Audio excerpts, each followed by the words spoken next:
Саламатсыздар ма? Мен Жамбыл атындағы нөмір 5-ші мектеп гимназиясының информатика пәні мұғалімі Молдабергенов Мақсат Ағамов.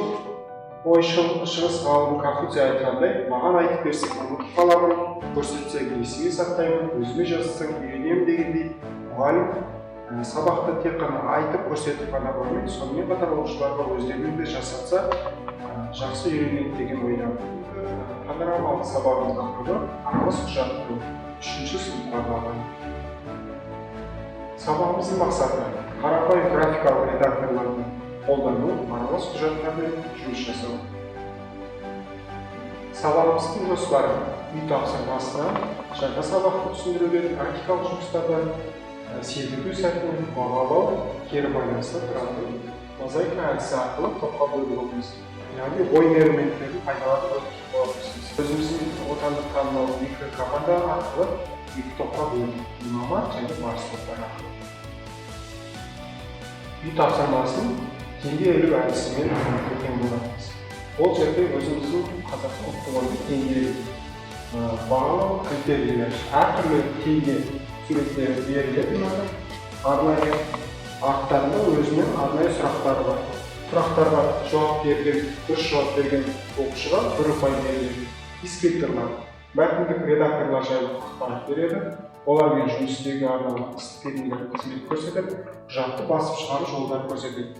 Дұрыс жауап берген оқушыға арнайы мынандай жаңа айтып кеткен 1 ұпай, яғни 1 шайба беріліп, оны да арнайы қақпаға берілген автоматтың соны кім дұрыс жауап береді, соның қарсылас командасына барып шайбасын соғады, яғни ұпай жинайды. Бұл сабақ соңында қай топ жеңіске жеткенін анықтау үшін қажет болып есептеледі. Жаңа сабақты түсіндіру, яғни мәтіндік редактор мен файл редакторында жасалған жұмыстарды біріктіру арқылы аралас құжат құруға болады. Ол жерде ыстық терминдер пайдалануға болады, яғни контурлысын көшіру, контурлы қою, контурлы X, түйіп алу. Бұлар сабақ түсіндіру сәтінде көріністер. Жаңа сабақ түсіндіріліп болған соң, практикалық жұмыстардан көру үшін яғни ой элементтерін сабақ аламыз. Шайбалы хоккей өздеріңіз білетіндей 3 таймнан тұрады.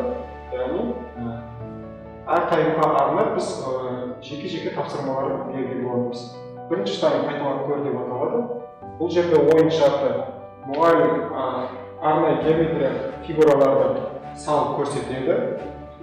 Және де соған байланысты әр оқушы соны қайталап орындайды. Дұрыс жасалған амалға 1 ұпай, яғни 1 шайба беріліп, оны да қарсылас командасының қақпасына барып соғып ұпай жинайтын боламыз. Орындауға 5 минут уақыт беріледі. Инспекторлар файл редакторының фигураларын салады, сақтайды, фигуралардың атауын жазады. Бұл бағалау үшін тапсырманы бағдаршам әдісін бағалау. Бағдаршам әдісі болады. Ол жерде арнайы бағдаршам түстері беріледі. Кім қай топтың оқушысы көбірек дұрыс жауап жинайды, соған арнайы шайбасын арып ұпай санында қосатын боламыз. Екінші тайм жинақта деп аталады. Ойын шарты салынған фигураларды ортақ редакторына қою және нұсқан құрастыру. Дұрыс амалға 1 ұпай, яғни 1 шайба беріледі. Инспекторы ортақ мәтіндік редакторын көшіреді, қояды, ыстық терминдерді пайдалана алады, фигураларды қолдана алады. Орындалған тапсырманы біз басқармақ әдісі арқылы бағалаған боламыз. Бұл жерде 2 тайм өткен соң бізде серіктеу сәті, көз жаттығу, яғни 3 тайм. Бұл жерде суреттер сөйлейтін деп аталады. Ойынның шарты, нысанға байланысты шағын мәтін жазу, дұрыс орындалған амалға 1 ұпай беріледі. Орында уақыты жетпейді. Смайликтер арқылы бағаланды, дұрыс жауап беру жасалған амал өте жақсы және орташа арқылы 3 түрлі смайликті бағаламыз. Инспекторлар ортпатта мәтін жазады, мәтін құжатпен аралас құжатты салыстырып өз ойын айтады.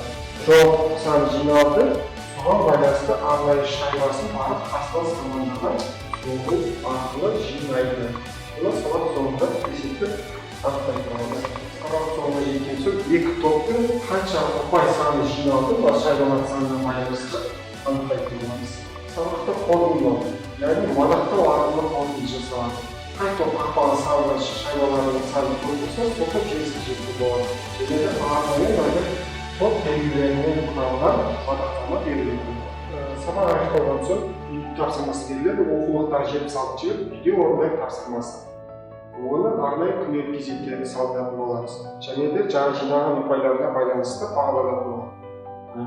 Сол сабақ соңында кері байланыс жасалады. Яғни біріншісі арнайы үйлестірілген қағаздарды таратылады әр оқушыға. Ол жерде біріншісі егер де сабақ толық түсінген болса, осы бірінші қатарға белгісін қояды және аты жөнін жазады.